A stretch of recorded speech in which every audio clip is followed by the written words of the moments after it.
paramedic, skipped black man on the scene trauma surgeon who rushed over, called him "sir" and stepped aside. He walked past him, not in the chaos, not in the confusion of a scene where everything is happening at once and the eye cannot hold every detail. He walked past him deliberately, looked down, kept moving. The man on the ground was conscious. His eyes were open. He had both hands pressed against the left side of his abdomen, and his breathing was the specific, shallow, controlled breathing of someone managing significant pain with the only tool available, which was concentration. He was wearing work clothes, boots, a canvas jacket with a torn left sleeve. The paramedic stepped over his legs to reach the next person. 4 people witnessed it. A woman named Doris, 68, who had been standing at the corner when the accident happened and had not moved since. A teenage boy named Antoine, who had his phone out and had been recording since before the units arrived. A construction worker named Phil, who was standing behind the barrier tape and who said, out loud, to no one in particular, "Hey, hey, that man needs help." Nobody in a uniform responded. The man on the ground said nothing. He kept his hands where they were. He kept breathing the way he was breathing. He had been a doctor for 29 years. He knew exactly what was happening inside his body, and he knew exactly how much time he had, and he knew that drawing attention to himself in this moment, in this way, with these responders, was a calculation he was making in real time. His name is Dr. Leonard Akabe. He is 58 years old. He is the chief of trauma surgery at Millward Regional Medical Center. He has performed over 3,000 emergency surgical procedures. He has trained 61 residents. He has been in operating rooms in 4 countries and has been the person that other surgeons called when the case was beyond them. He was lying on the asphalt of a parking structure on Henley Street with a suspected splenic laceration and a paramedic who had just stepped over his legs. And then a car pulled up. The woman who got out was not dressed for an emergency. She was in running clothes, hair still up from a workout she had apparently not finished. She had been passing the parking structure on Fremont Avenue when she saw the units and the barrier tape and had pulled over before she had consciously decided to. She moved through the crowd and past the barrier tape and past a responder who started to say something and stopped when he saw her face and the way she was moving, because some people move through emergency scenes in a way that communicates itself. She went directly to Leonard Achebe. She crouched down. She looked at his hands on his abdomen. She looked at his face. She said, "Talk to me," he said, in the calm, unhurried voice of a man reporting symptoms rather than experiencing them. "Blunt abdominal trauma. I have significant tenderness in the left upper quadrant. I believe I have a grade 2 or 3 splenic laceration. My pressure feels low, but I'm compensating. I need imaging, and I need it soon." She looked at him for one more second. Then she looked up at the paramedic who had stepped over his legs, who had come back because the woman in running clothes had appeared, and she said, in a voice that the 4 witnesses and Antoine's phone and everyone within 15 feet heard with complete clarity, "This man is a trauma surgeon, and he has been telling you exactly what he needs. I am going to step aside now so you can treat him, and you are going to treat him. Right now." The paramedic started to say something. She said, "Now." She stepped back. She said, "Sir." The paramedic moved. Nobody understood yet what they had just watched. Nobody standing at that barrier tape knew that the woman in running clothes was Dr. Vera Stanton, director of emergency medicine at the same hospital where Leonard Achebe was chief of trauma surgery, and that she had trained under him, and that she had called him "Sir" every day for 2 years, and had never stopped because the title was earned. And some things you do not stop doing once you have understood why they are right. There are things that happen in a moment that take a long time to see clearly. This was one of them. Subscribe and tell me where you are watching from. Now come back with me, not to the parking structure. Much further back. Back to where this story actually starts. The way all real stories start, not at the moment of crisis, but in the years of quiet before it. Leonard Achebe was born in Enugu, Nigeria, in 1966, the third of 5 children in a household organized around 2 things: education and service. His father, a man named Emmanuel Achebe, was a secondary school mathematics teacher who had earned his certification through a correspondence program while working as a clerical assistant, who had spent 17 years teaching in a school without reliable electricity, and who had told his children with a consistency that became the architecture of their childhoods that the obligation of knowledge is not possession but use. You learn so that you can do. You do so that someone else does not have to suffer what might have been prevented. Leonard's mother, Ngozi, was a midwife. She had delivered 462 babies by the time Leonard was 12 years old. He knew the number because she kept a ledger, not as a record of professional achievement, but as a form of accountability, a document of the specific human beings whose entry into the world she had assisted, and for whom she felt, permanently, a particular responsibility. She checked that ledger at the end of the year the way some people check their accounts. Medicine was not a career option in the Achebe household. It was an inheritance. Leonard was sent to university in Lagos, where he studied medicine with the specific intensity of a person who has been preparing for a thing for so long that when the formal preparation begins, it feels not like a beginning, but like an acceleration. He was the kind of student who did not coast when he understood material but moved deeper into it, asking the questions that material raised rather than the questions the exam required. His professors made notes about him. The notes said different things, but they converged on a consistent observation. This one sees further ahead than the problem in front of him. He trained as a surgeon. He applied for and received a fellowship at a teaching hospital in London, where he spent 3 years learning the specific subspecialty of trauma surgery, the medicine of bodies that have been broken suddenly and completely by forces they were not designed to survive. Emergency thoracic, abdominal damage control, the procedures that operate on the margins of what is survivable and require from the surgeon not only technical precision but a specific quality of unflappability, the ability to think clearly in the presence of chaos and blood, and the fragility of a life held in the hands. He was exceptional at it. Not because he was naturally unflappable, he had learned, over years of deliberate cultivation, to be unflappable. He had trained himself the way his mother had kept her ledger, through practice, through repetition, through the conscious accumulation of capability until capability became character. He came to the United States in 1997, a sponsored residency at a hospital in Philadelphia. He had his Nigerian medical degree, his London fellowship, his 3 years of trauma experience, and the careful, formal English of a man who had learned the language from textbooks and BBC broadcasts, and who pronounced every syllable with a precision that American colleagues initially mistook for affect. It was not affect, it was how he spoke. He had learned that the way he spoke was one of several things that rooms would decide about him before he demonstrated his competence. And he had also learned, from Emmanuel and Ngozi and 23 years of operating rooms, that demonstrating competence was the most durable response to a room's pre-decided conclusions. He demonstrated it. For 3 years in Philadelphia, he demonstrated it, arriving earlier than he was required, staying later than anyone expected, taking the cases that others declined because the outcome was uncertain, and an uncertain outcome was a risk to someone's record.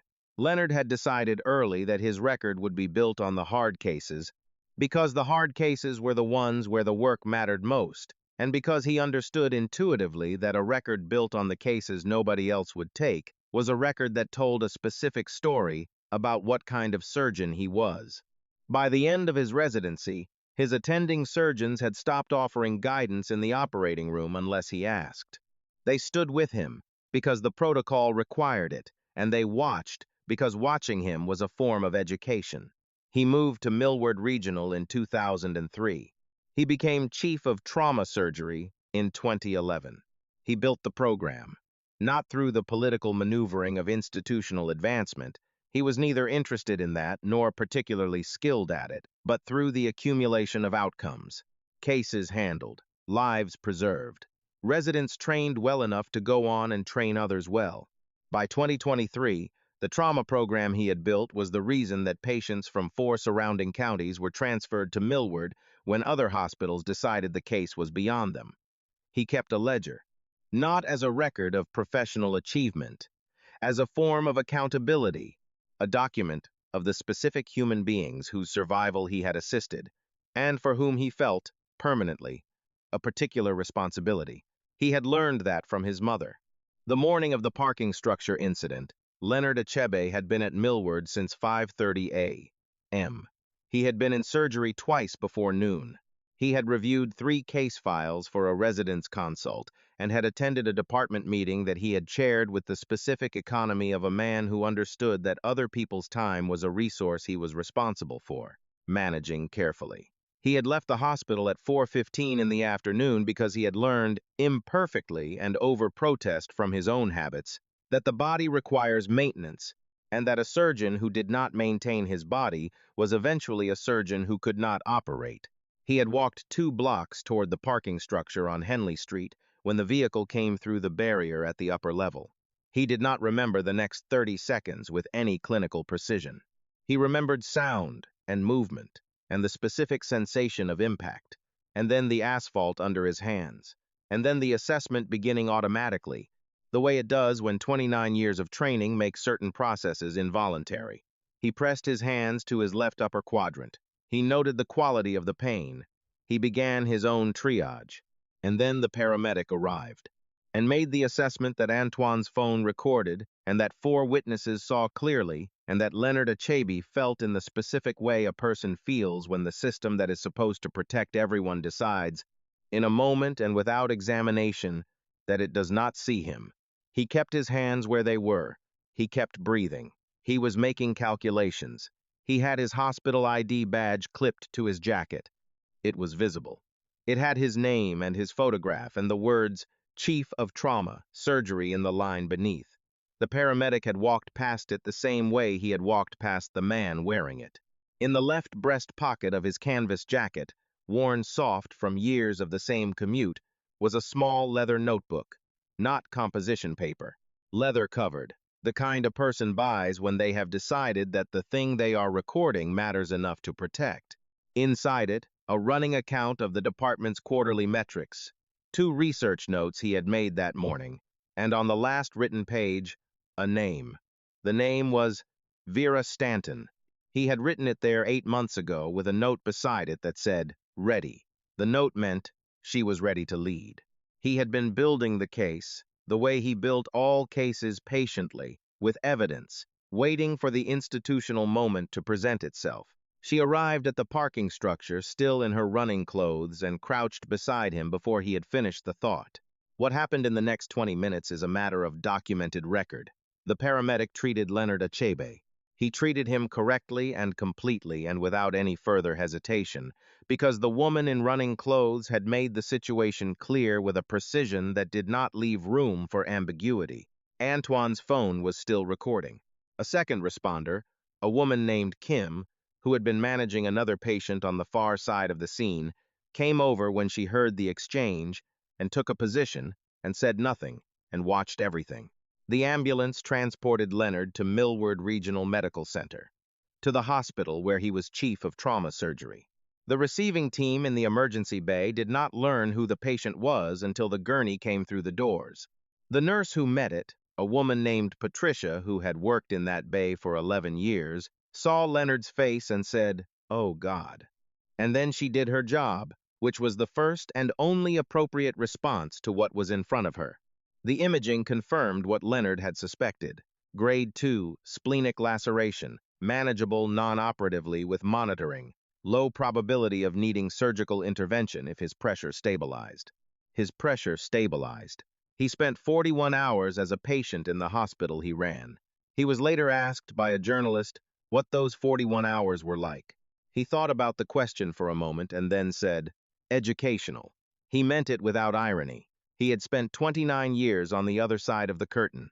He had understood, intellectually, what his patients experienced. He understood it differently now, and differently was the word he used, carefully, because he knew the difference between intellectual knowledge and embodied knowledge, and he knew that the 41 hours had moved something from one category to the other.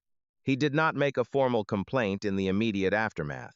He told the 2 people he trusted most, Vera, who already knew, and the hospital's chief medical officer, a woman named Dr. Sandra Chen, who did not. He told them as information rather than as grievance, because the distinction mattered to him.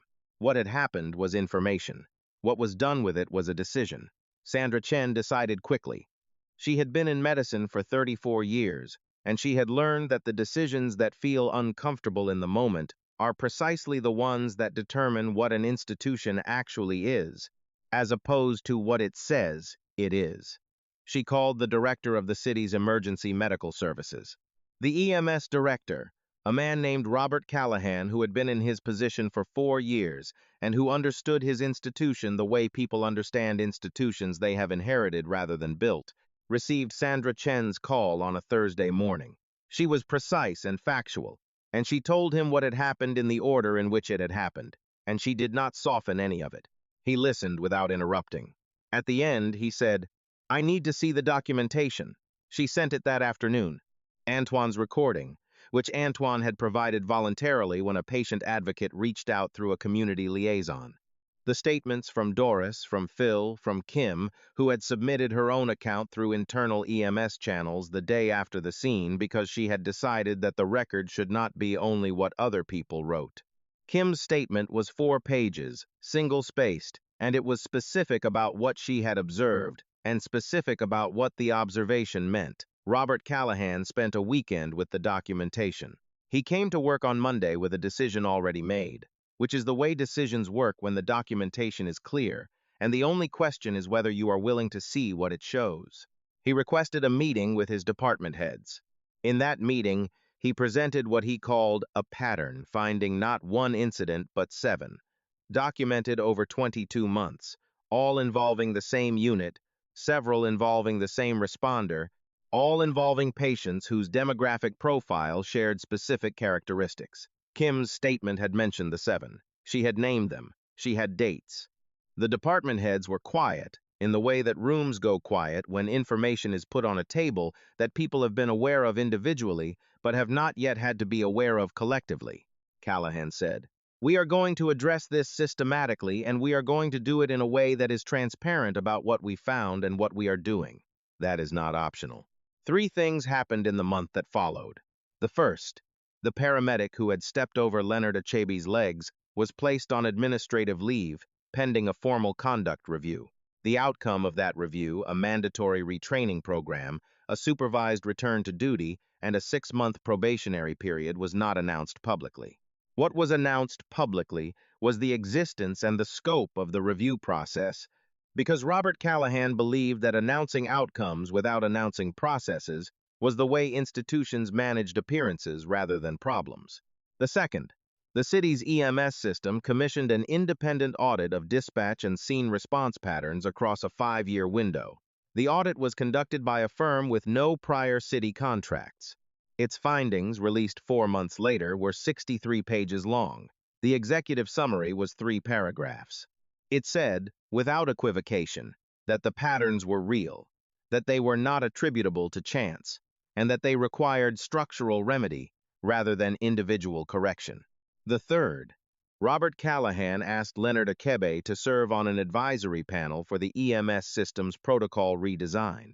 He asked in writing, and in the letter he said, "You know what this system looked like from the ground.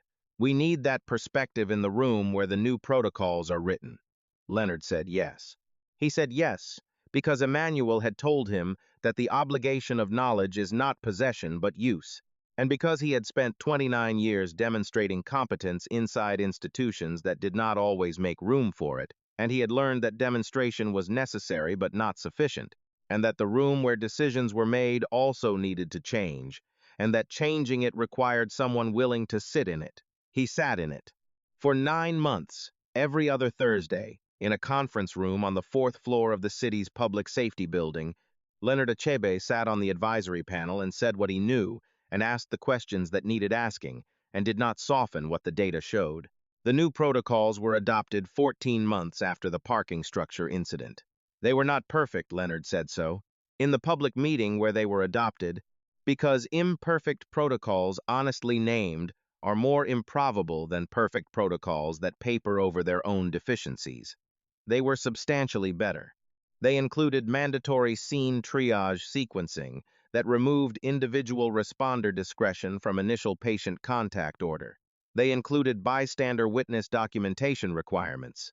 They included a mechanism for patient advocates to submit scene observations through a formal channel, which was the mechanism that had received Kim's statement and that had not existed before. Kim was asked to help design that mechanism. She spent 4 months on it. She was a paramedic of 11 years, and she was meticulous, and she understood, from her 4-page statement and the 9 months of watching what it set in motion, that the thing she cared about was not the acknowledgement. The thing she cared about was whether the next person on the ground would be seen. The protocol revision was named, not after Leonard Achebe because he declined. He said, in the meeting where the naming was discussed, that naming a protocol after a person made the protocol feel like a monument rather than an obligation, and he was not interested in monuments. It was named after Kim's statement, formally, the witness protocol, because Kim had been a witness, and because witnessing required action to matter, and because they wanted every responder who used it to understand that what it asked of them was the same thing it had asked of her, to see what was in front of them, and to act on what they saw. Dr. Vera Stanton was named Director of Emergency Medicine at Millward Regional 8 months after the parking structure incident.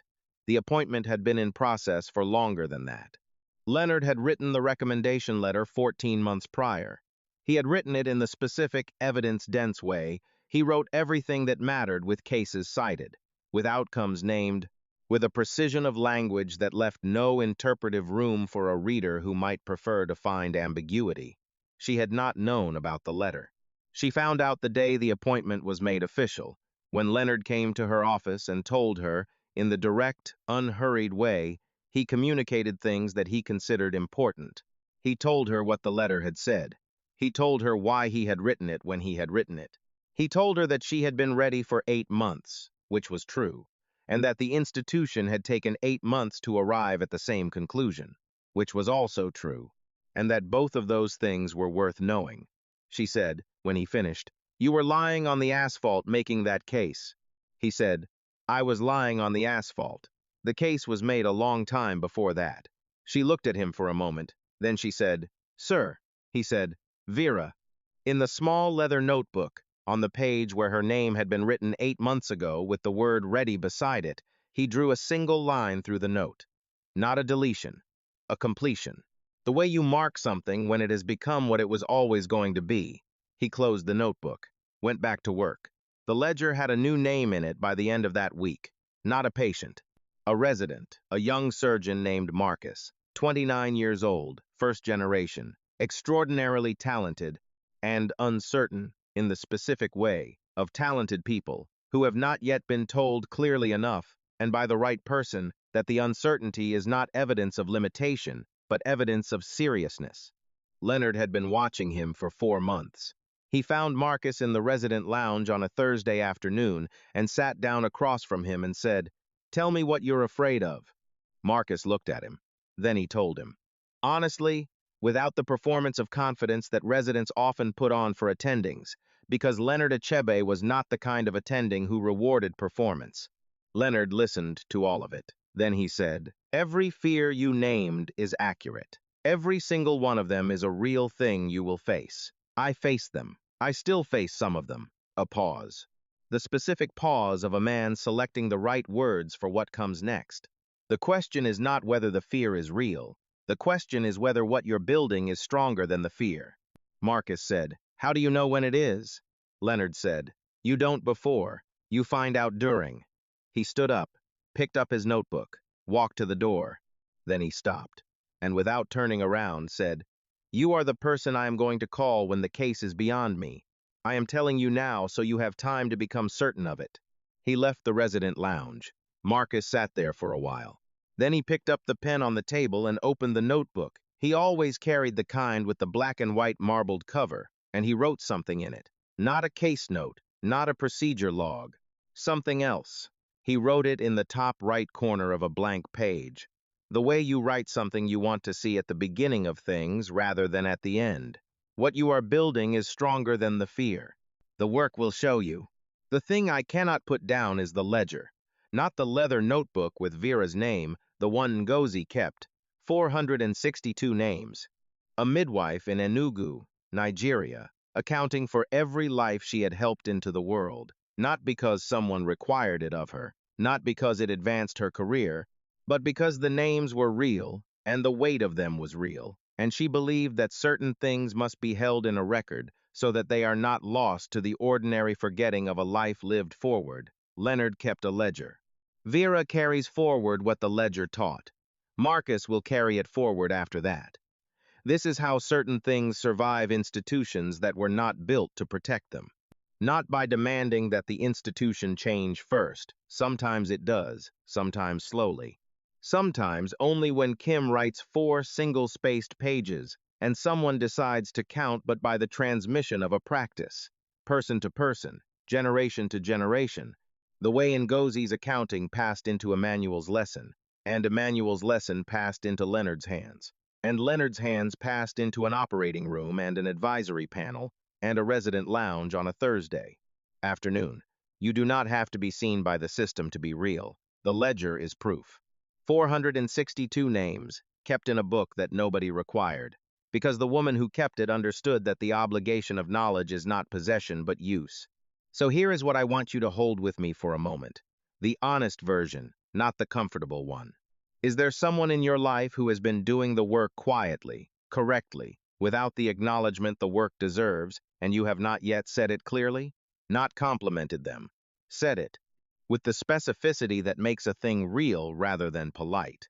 The way Leonard wrote Vera's name in the notebook 8 months before the appointment. The way he told Marcus exactly what kind of surgeon he was going to become, specifically enough that Marcus could begin to believe it. Who are you holding that certainty about, and have you said it out loud? One name in the comments. Not an explanation, just the name of the person who deserves to hear it clearly, so that you remember you owe them the saying of it. If you know someone who has been passed over lying on the ground while the system looks away, share this with them today, so they know that the record exists, and that the record matters, and that some version of Kim is always watching and always willing to write it down. Subscribe. Because I am not done finding these stories, and the people in them are not done teaching us what it looks like to carry the work forward regardless. And next time I want to tell you about a 64-year-old Haitian-American librarian who spent 22 years building a literacy program in her branch on a shoestring budget, while the city defunded it 3 times. And on the morning the 4th defunding notice arrived, so did a letter from a foundation offering her more money than the city had ever given her, to run the program exactly as she had always run it.